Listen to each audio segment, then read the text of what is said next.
ఒక office manager ఉన్నాడు. ఆ ఆఫీస్ మేనేజర్ దగ్గర ముగ్గురు పని చేస్తున్నారు. ఆఫీస్ మేనేజర్ నెల రోజులు ఊరు వెళ్తున్నాడు అనమాట.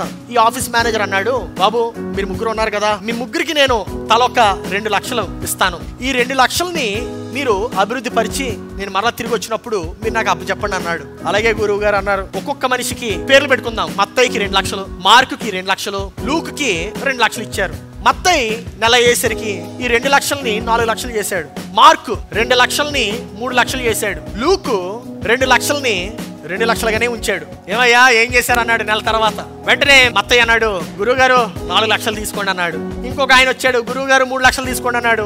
ఇంకోటి వచ్చాడు, గురుగారు 2 లక్షలు తీసేసుకోండి అన్నాడు. మరలా ఇంకొక పని పడింది. అప్పుడు గురువు గారి దగ్గర 10 లక్షలు ఉన్నాయి. ఇప్పుడు ఈ గురువు గారు ఈ 10 లక్షలు ఎవరికి ఇస్తారు? మత్తయ్య. ఎందుకు? ఈ 10 లక్షల్ని 20 లక్షలు చేస్తాడు కనుక. దాని అర్థం ఏంటంటే, ఎవరైతే అతి ఎక్కువగా ఉత్పత్తి చేయగలరో, ఎవరైతే అతి ఎక్కువగా ప్రొడ్యూస్ చేయగలరో వారికే ఆశీర్వాదాలు వస్తాయి. హల్లెలూయా.